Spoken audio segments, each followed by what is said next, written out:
बहुत समय पहले सुंदरवन जंगल में दो शेर रहते थे, शेर खान और गब्बर खान। ये बस नाम के सगे थे, खून का रिश्ता था, लेकिन दिलों में जंग छिड़ी थी। एक तरफ था न्यायप्रिय, मेहनती और दूरदर्शी राजा शेर खान, और दूसरी तरफ था लालच और अहंकार में डूबा गब्बर खान।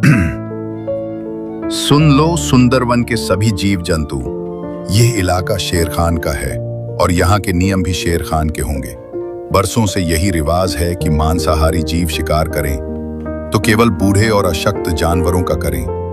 कभी भी जवान और सक्षम जीव पर पंजा उठाने की भूल मत करना, वरना सजा ऐसी मिलेगी कि आने वाली पीढ़ियां भी याद रखेंगी। हमारा जंगल तभी फल फूल सकता है जब हर प्रजाति सुरक्षित हो। महाराज, मैं हूँ बंटी चूहा। अगर मेरी बात सुनने की इजाजत दे तो मैं कुछ बोलूं? कही बंटी चूहा, कहना क्या चाहते हैं आप, खुलकर बताइए। महाराज, शाकाहारी जीवों की हालत दिन ब दिन खराब होती जा रही है। जंगल की जो जमीन अनाज उगाने लायक थी, उस पर तो आपके भाई गब्बर खान का कब्जा है। बाकी जमीन इतनी बंजर है कि चाहे जितनी मेहनत करें, पेट भरने लायक अनाज नहीं मिलता। महाराज, आज तो किसी तरह गुजर बसर हो रही है, लेकिन आने वाले दिनों में भूख हमारा सबसे बड़ा दुश्मन होगी। बंटी, तुम्हारी बात गंभीर है, लेकिन हर मुद्दे का हल एक ही दिन में नहीं निकलता। आज के लिए इतना कहता हूँ, जितना है उसमें सब गुजारा करो। कल का सूरज नई उम्मीद लेकर आएगा। हम इस पर विचार करेंगे और कोई भी अन्याय, चाहे वो मेरा भाई ही क्यों ना करे, बर्दाश्त नहीं होगा। शेर खान इतना बोलकर चला जाता है, और उधर गब्बर खान क्यों रे भेड़िया, इस बार जनगणना का क्या हाल है? कितने शाकाहारी जीव बचे हैं मेरे इलाके में? महाराज, बस एक ही परिवार बचा है, मेमना रानी और उसका छोटा बच्चा। बाकी तो आपके शिकार में सब खत्म हो गए। सिर्फ 1 महीने में ही आपके इलाके में शिकार ढूंढना भी मुश्किल हो जाएगा। ये क्या बोल रहा है तू? अगर शिकार ही नहीं रहेगा तो हम खाएंगे क्या? भूखे मर जाएं क्या हम? महाराज, यही तो आपको पहले सोचना चाहिए था। जब से आप राजा बने हैं, आपने इतनी बेरहम शिकारी की है कि गिनने के लिए उंगलियां कम पड़ जाएं। अब हालत यह है कि आखिरी बचा शिकार भी आपके बड़े भाई के इलाके में भाग गया है। भागेगा कहाँ? शिकार मेरा है, चाहे वो भाई के इलाके में क्यों ना चला जाए। आज चाहे आसमान टूट पड़े, मैं उस मेमना रानी को खाकर ही दम लूंगा। चल भेड़िया, मेरे साथ। इतना बोलकर दोनों मेमना के पास जाने लगते हैं।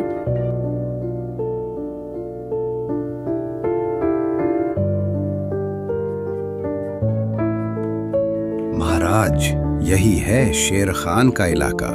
मेमना रानी यहीं छुपी होगी। लेकिन ये जगह आपके लिए खतरे से खाली नहीं है। खतरा गब्बर खान के लिए? ये जंगल मेरी लगों में बहता है भेड़िया, और शिकार मेरा हक है, चाहे वो भाई का इलाका हो या किसी और का।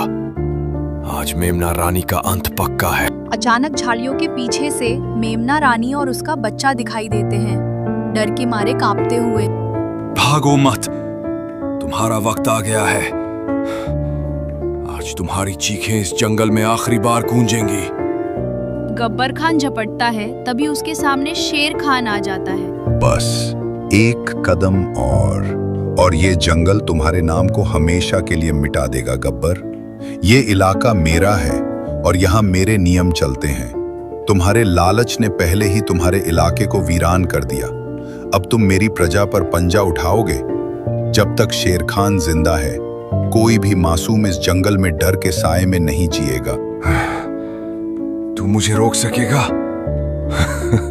तू सिर्फ अपनी प्रजा का राजा है, मैं इस पूरे जंगल का शेर हूं। मेरा शिकार मुझसे छीनने की हिम्मत कैसे हुई तुझ में? हिम्मत नहीं, फर्ज कहो इसे। राजा वो नहीं जो ताकतवर हो, राजा वो है जो कमजोर को भी उतना ही जीने का हक दे जितना खुद जीता है।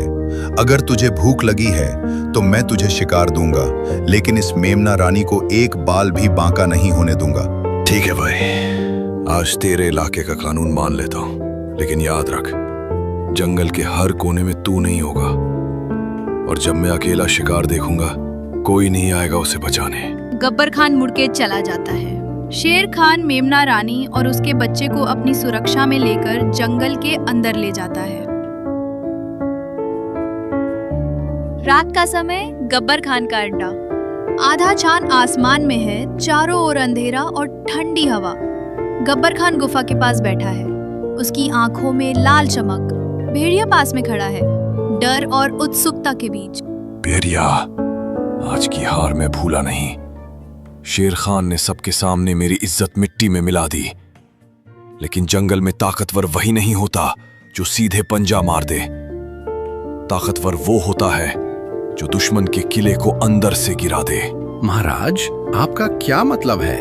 मतलब ये कि अब हम शेर खान के इलाके में ऐसे बीज बोएंगे जो उसकी प्रजा को उसी के खिलाफ कर दें। हम पहले उसके जंगल में अराजकता फैलाएंगे, अनाज चुराएंगे, पानी के स्रोत गंदे करेंगे, ताकि उसकी प्रजा भूखी और प्यासी हो जाए। फिर जब लोग उसके फैसलों से नाराज होंगे तो मैं आऊंगा उनके लिए मुक्ति दाता बनकर।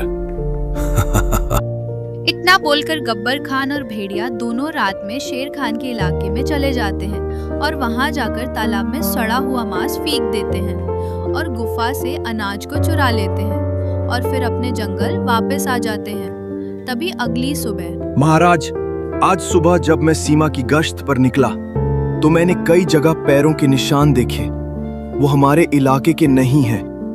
ऐसा लगता है कि कोई रात के अंधेरे में आया, चोरी की और फिर वापस चला गया। ये सिर्फ पानी और अनाज की कमी का मामला नहीं है महाराज, ये किसी बड़े षड्यंत्र की शुरुआत है। मैंने अपने कानों से सुना है महाराज।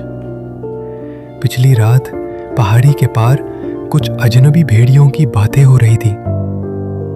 वे कह रहे थे जब भूख बढ़ेगी तो राजा पे शक खुद उसकी प्रजा करेगी।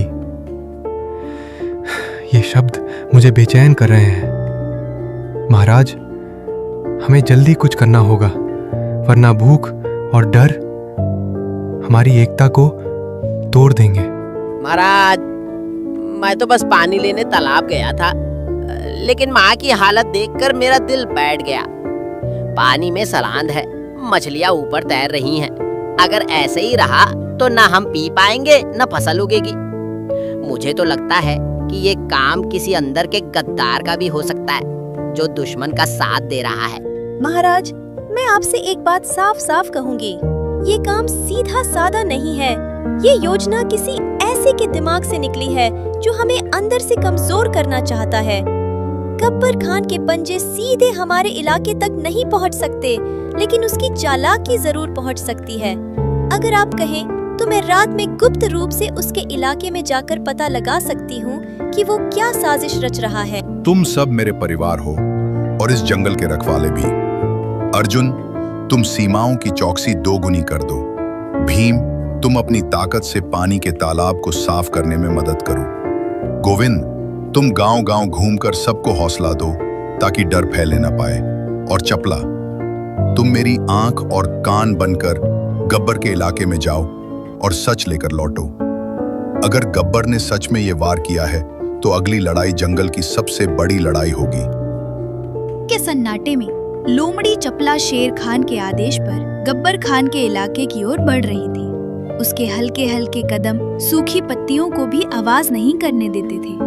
आज उसका हर सांस, हर नजर मौत के साए में थी। मुझे सावधान रहना होगा। गब्बर के इलाके में जैसी आवाज भी मौत बुला सकती है, लेकिन सच जानना जरूरी है ताकि शेर खान और हमारा जंगल बच सके। गब्बर खान का अड्डा। काली गुफा के पास में गब्बर और भेड़िया धीमे स्वर में बातें कर रही हैं। चपला पेड़ के पीछे छुप जाती है।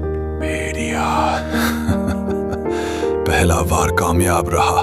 शेर खान की प्रजा भूखी और प्यासी है। अगला कदम यह होगा कि उनके बीच झगड़े करवाओ। अनाज और पानी के लिए लड़ाई होगी, और जब राजा अपनी प्रजा को काबू में नहीं रख पाएगा तब मैं आऊंगा उन्हें बचाने के नाम पर। महाराज, लेकिन अगर शेर खान को शक हो गया तो? शक से क्या होगा? जब तक उसके अपने लोग उस पर भरोसा खो देंगे, वो कुछ नहीं कर पाएगा। याद रख भेड़िया, शेर को हराने के लिए उसके पंजे नहीं, उसके दिल पर वार करो। चपला ये सुनकर हैरान रह जाती है, उसके कान खड़े हो जाते हैं। लेकिन तभी पास में एक सूखी टहनी टूट जाती है और हल्की सी आवाज गूंजती है। महाराज, कुछ आवाज आई। कौन है वहां? चपला तेजी से झाड़ियों में से निकलकर अंधेरे में गायब हो जाती है। गब्बर और भेड़िया उसका पीछा करने की कोशिश करते हैं, लेकिन वो लोमड़ी की फुर्ती से बच निकलती है। और अगली सुबह। महाराज, मैंने सब सुन लिया है। गब्बर खान हमारी प्रजा को आपसे अलग करना चाहता है। वो भूख, प्यास और झगड़े फैलाकर आपको कमजोर बनाना चाहता है और फिर खुद राजा बनना चाहता है। तो अब समय आ गया है गब्बर की चाल का जवाब उसी की चाल से देने का।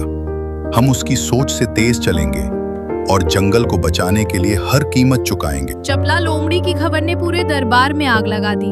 अब शेर खान के सामने सिर्फ एक रास्ता था, एक ऐसी योजना बनाना जिसमें गब्बर खान की चाल नाकाम हो और जंगल की एकता वापस लौट आए। सुनो मेरे साथियों, आज हम सिर्फ अपनी हुकूमत नहीं बल्कि पूरे जंगल का भविष्य बचाने जा रहे हैं। गब्बर खान ने सोचा कि वो भूख और डर फैलाकर हमें तोड़ देगा, लेकिन वो भूल गया कि एकजुट जंगल को कोई नहीं तोड़ सकता। अर्जुन घोड़ा, तुम्हारी रफ्तार पूरे जंगल में सबसे तेज है। तुम सीमा पार गब्बर के इलाके के चारों ओर गश्त करोगे और अगर उसकी कोई टुकड़ी हमारी तरफ बढ़े तो तुरंत खबर लाओगे। महाराज, जब तक मेरे पैर में जान है, कोई दुश्मन इस तरफ नहीं आ पाएगा। भीम हाथी, तुम्हारी ताकत हमारी ढाल होगी। तुम अनाज के भंडार के पास रहोगे ताकि गब्बर का कोई आदमी चोरी ना कर सके। महाराज, मेरी मौजूदगी में अनाज का एक दाना भी इधर उधर नहीं होगा। गोविंद गधा, लोग तुम्हें कम आंकते हैं, लेकिन तुम्हारी याददाश्त और सहन शक्ति सबसे बड़ी ताकत है। तुम जंगल के हर घर जाओगे और सबको समझाओगे कि गब्बर की अफवाहों पर भरोसा ना करें। महाराज, जब तक मेरी आवाज पहुंचेगी, कोई भी अपने राजा पर भरोसा खोएगा नहीं। पंटी चूहा, तुम्हारा कद छोटा है लेकिन काम बड़ा। तुम गब्बर के अड्डे के अंदर घुसकर उसकी खाने पीने की चीजें कुतर दोगे ताकि उसकी टोली कमजोर हो जाए। समझ जाइए महाराज, अब गब्बर को दांत दिखाने से पहले दांत साफ करने पड़ेंगे। और चपला, तुम्हारा काम सबसे मुश्किल है। तुम गब्बर के बीच फूट डालोगी। भेड़िए को यकीन दिलाओ कि गब्बर उसे धोखा देने वाला है और जब उनके बीच लड़ाई होगी हम वार करेंगे। महाराज, गब्बर को नहीं पता कि खेल अभी शुरू हुआ है। योजना बन चुकी थी। अब ये सिर्फ ताकत की लड़ाई नहीं थी, ये थी दिमाग, हिम्मत और एकता की परीक्षा। जंगल की सांसें तेज हो चुकी थी क्योंकि गब्बर खान को खबर तक नहीं थी कि शेर खान ने मोर्चा संभाल लिया है। भेड़िए, आज मेमना मेरे पंजे से नहीं बच पाएगा। जो भी सामने आए उसे रौंद देना। महाराज, रास्ता साफ है, लेकिन लगता है कोई हमें देख रहा है। कुछ भी नहीं होगा अब होगी तो सिर्फ मौत, वो भी शेर खान की। चलो। चलो, पहले उसके सूखे मांस के बोरे में छेद कर देता हूँ, फिर उसके पानी के घड़े में भी। अब देखता हूँ कितने दिन ताकत में रहता है। इधर हाथी और लोमड़ी गब्बर खान के सामने आ जाता है। रास्ता बंद है। अगर एक कदम भी आगे बढ़ाया तो सीधा आसमान में उछाल दूंगा। हज्जा हाथी, वरना तेरे कान फाड़ दूंगा। कोशिश करके देख ले। हाँ, भेड़िए, सुना है गब्बर खान तुम्हारे हिस्से का शिकार खुद खाने वाला है। तुम उसके लिए सिर्फ नौकर हो। क्या वो मुझे धोखा देगा? सोच ले। अभी मेमना तेरे पंजे में आ सकता है, वरना गब्बर सब खा जाएगा। महाराज शेर खान, गब्बर जंगल में प्रवेश कर चुका है।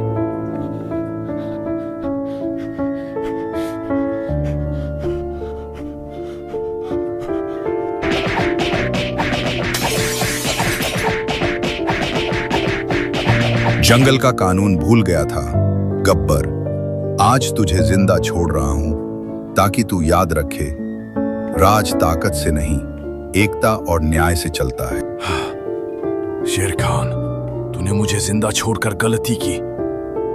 अब मैं जंगल का राजा नहीं, जंगल का साया बनूंगा और तुझे वहीं खत्म करूंगा जहां तू सोच भी नहीं सकता। गब्बर, तेरा साथ देकर मैंने कुछ नहीं पाया।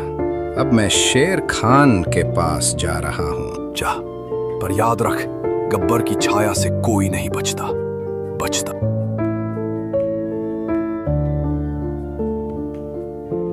इस जंगल में कोई भी राजा नहीं है, राजा सिर्फ न्याय है। और न्याय कहता है जो प्रकृति से विश्वासघात करे उसकी जगह यहाँ नहीं। तो दोस्तों, इस तरह शेर खान गब्बर खान को एक और जिंदगी जीने का मौका देता है और फिर सुंदरवन फिर से शांत हो गया। मेमना रानी अब बड़ी होकर जंगल की रक्षक बनी। बंटी, चपला, अर्जुन और भीम सब अपने अपने काम में लग गए।